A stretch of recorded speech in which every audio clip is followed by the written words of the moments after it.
मैया हो।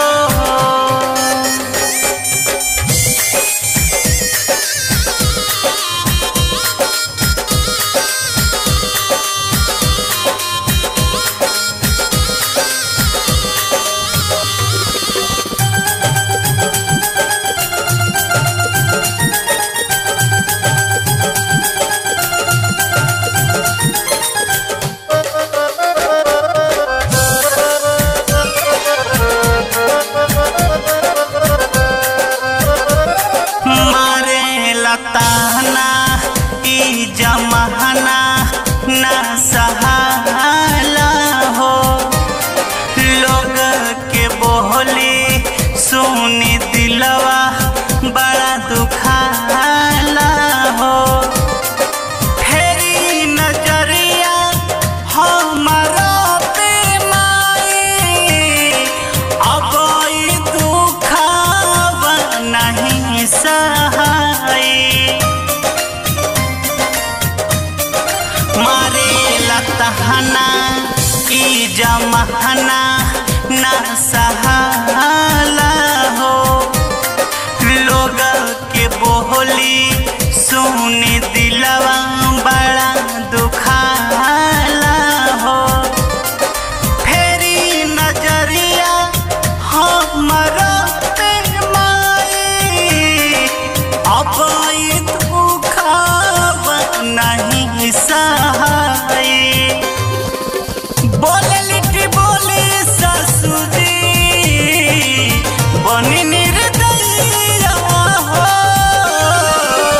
बाझनी के सुनील पुकार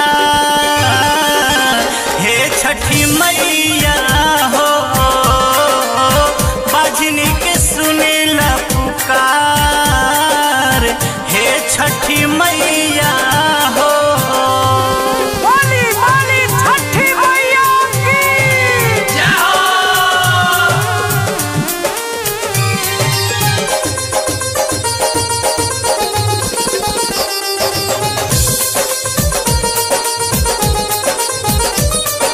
खुशी से भरी दीही मैया मोरया चरा हो, हे छोटी मैया बाटे रहू रे अब तया सारा हो।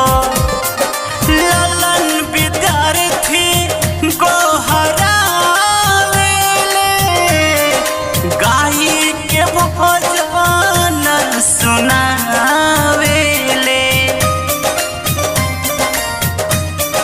खुशी से भरी दीही मैया मोरया चरा हो, हे छठी मैया बाटे रहू रे अब तया सहारा हो। ललन विद्यार्थी गोहरा गाई के भजन सुनावेले। भारत कपूर जी के हरिली बलैया हो, बाझनी के सुनील पुकार हे छठी मैया हो। बाझनी के सुनील पुकार हे छठी मैया।